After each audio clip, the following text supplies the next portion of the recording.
Hello and welcome to Learning with Lulu. In this video we will be reading Chapter 2 of Frankenstein. Chapter 2.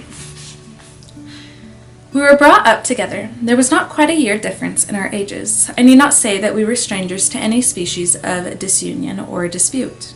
Harmony was the soul of our companionship, and the diversity and contrast that subsisted in our characters drew us nearer together. Elizabeth was of a calmer and more concentrated disposition, but with all my ardor I was capable of a more intense application, and was more deeply smitten with the thirst for knowledge. She busied herself with following the aerial creations of the poets, and in the majestic and wondrous scenes which surrounded our Swiss home. The sublime shapes of the mountains, the changes of the seasons, tempest and calm, the silence of winter, and the life and turbulence of our alpine summers. She found ample scope for admiration and delight, while my companion contemplated with a serious and satisfied spirit the magnificent appearances of things. I delighted in investigating their causes. The world was to me a secret which I desired to divine. Curiosity, earnest research to learn the hidden laws of nature, gladness akin to rapture, as they were unfolded to me, are among the earliest sensations I can remember. On the birth of a second son, my junior by 7 years, my parents gave up entirely their wandering life and fixed themselves in their native country. We possessed a house in Geneva and a campagne, or a country house, on Belle Rive, the eastern shore of the lake, at the distance of rather more than a league from the city. We resided principally in the latter, and the lives of my parents were passed in considerable seclusion. It was my temper to avoid a crowd and to attach myself fervently to a few. I was indifferent, therefore, to my schoolfellows in general, but I united myself in the bonds of the closest friendship to one among them. Henry Clerval was the son of a merchant of Geneva. He was a boy of singular talent and fancy. He loved enterprise, hardship, and even danger for its own sake. He was deeply read in books of chivalry and romance.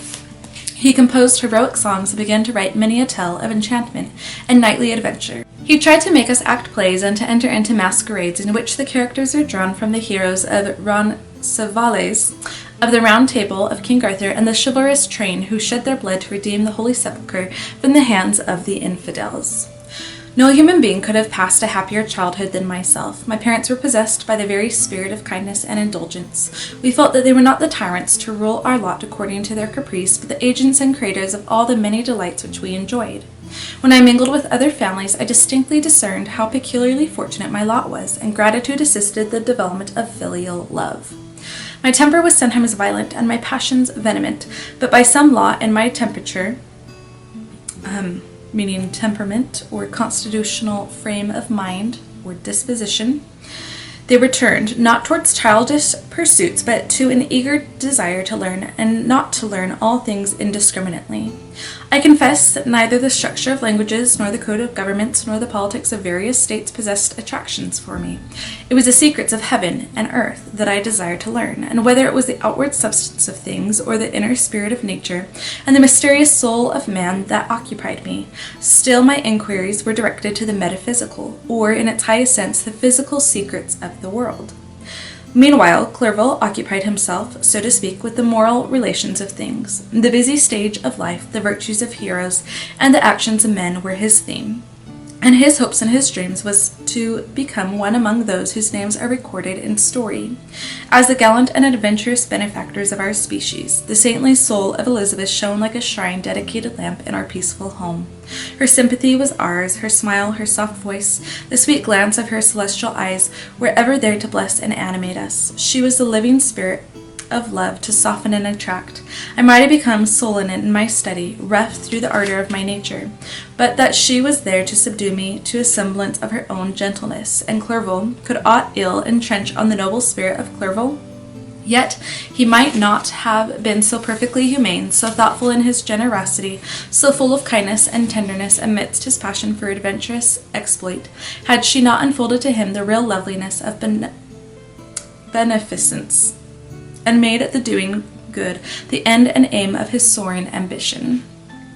I feel exquisite pleasure in dwelling on the recollections of childhood before misfortune had tainted my mind and changed its bright visions of extensive usefulness into gloomy and narrow reflections upon self.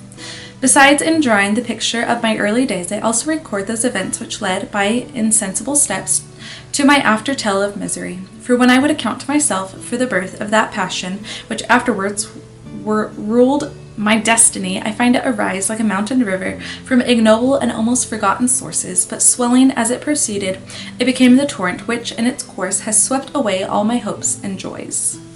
Natural philosophy is a genius that has regulated my fate. I desire, therefore, in this narration, to state those facts which led me to predilection for that science.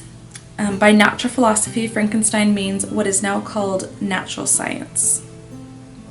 When I was 13 years of age, we all went on a party of pleasure to the baths near Thonon, which is a resort on the south French shore of Lake Geneva. The inclemency of the weather obliged us to remain a day confined to the inn. In this house I chanced to find a volume of the works of Cornelius Agrippa. I opened it with apathy. The theory which he attempts to demonstrate and the wonderful facts which he relates soon changed his feelings into enthusiasm. A new light seemed to dawn upon my mind, and bounding with joy, I communicated my discovery to my father. My father looked carelessly at the title page of my book and said, "Ah, Cornelius Agrippa. My dear Victor, do not waste your time upon this. It is sad trash." If instead of this remark my father had taken the pains to explain to me that the principles of Agrippa had been entirely exploded, and that a modern system of science had been introduced which possessed much greater powers than the ancient, because the powers of the latter were chimerical, while those of the former were real and practical. Under such circumstances I should certainly have thrown Agrippa aside, and have contented my imagination, warmed as it was, by returning with greater ardor to my former studies. It is even possible that the train of my ideas would never have received the fatal impulse that led to my ruin. But the cursory glance my father had taken of my volume by no means assured me that he was acquainted with its contents, and I continued to read with greatest avidity.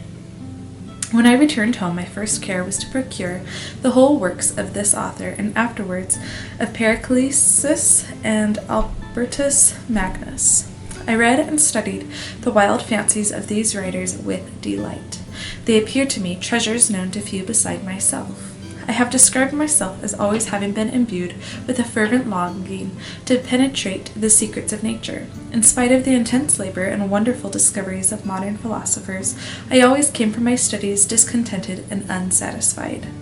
Sir Isaac Newton is said to have avowed that he felt like a child picking up shells beside the great and unexplored ocean of truth.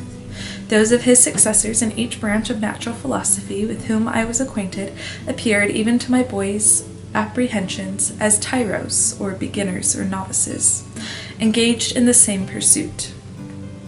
The untaught peasant beheld the elements around him, and was acquainted with their practical uses. The most learned philosopher knew little more. He had partially unveiled the face of nature, but her immortal lineaments were still a wonder and a mystery. He might dissect, anatomize, and give names, but not to speak of a final cause. Causes in their secondary and tertiary grades were utterly unknown to him. I had gazed upon the fortifications and impediments that seemed to keep human beings from entering the citadel of nature, and rashly and ignorantly I had repined. But here were books, and here were men who had penetrated deeper and knew more. I took their word for all that they averred, and I became their disciple. It may appear strange that such should arise in the 18th century, but while I followed the routine of education in the schools of Geneva, I was, to a great degree, self-taught with regard to my favorite studies. My father was not scientific, and I was left to struggle with a child's blindness, added to a student's thirst for knowledge. Under the guidance of my new preceptors, I entered with the greatest diligence into the search of the philosopher's stone and the elixir of life, but the latter soon obtained my undivided attention. Wealth was an inferior object, but what glory would attend the discovery if I could banish disease from the human frame, and render man invulnerable to any but a violent death. Nor were these my only visions. The raising of ghosts or devils was a promise liberally accorded by my favorite authors, the fulfillment of which I most eagerly sought. And if my incantations were always unsuccessful, I attributed the failure rather to my own inexperience and mistake than to a want of skill or fidelity in my instructors. And thus for a time I was occupied by exploded systems, mingling like an adept 1,000 contradictory theories and floundering desperately in a very slough of multifarious knowledge, guided by an ardent imagination and childish reasoning till an accident again changed the current of my ideas. When I was about 15 years old, we had retired to our house near Bellerive, when we witnessed a most violent and terrible thunderstorm. It advanced from behind the mountains of Jura, and the thunder burst at once with frightful loudness from various quarters of the heavens.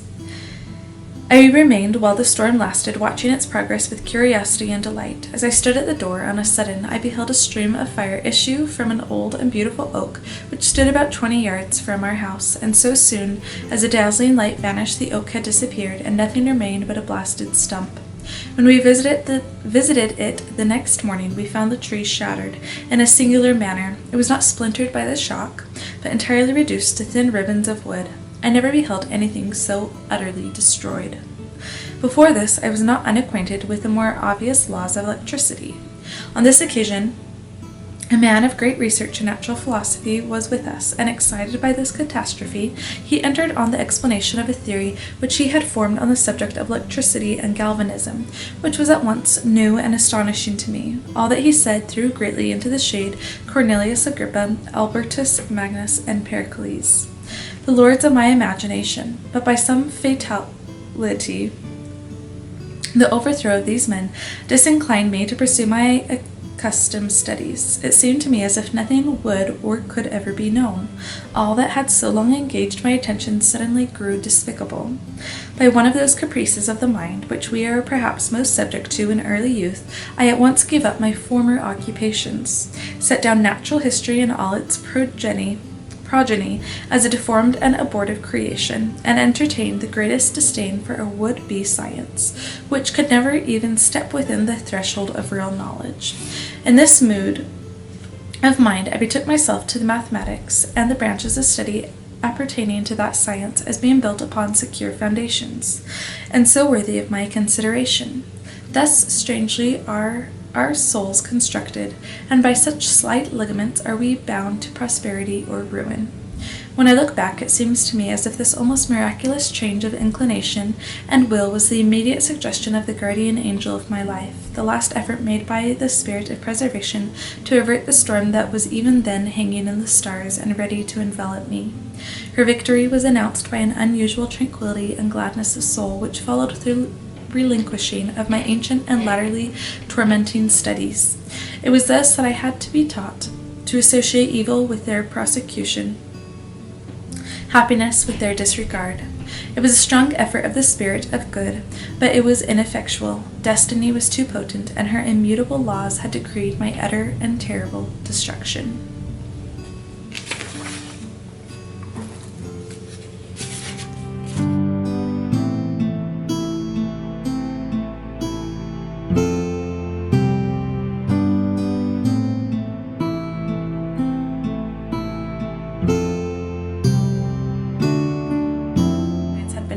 Which possessed much greater powers than the ancient, because the powers of the latter were chimerical, while those of the former were real and practical. Hi, beautiful. Oh, sorry. Don't apologize. You want to say hi, honey? Say hello. Kisses? No, you want to look at the camera, huh? Want me to stop it? Yes, please.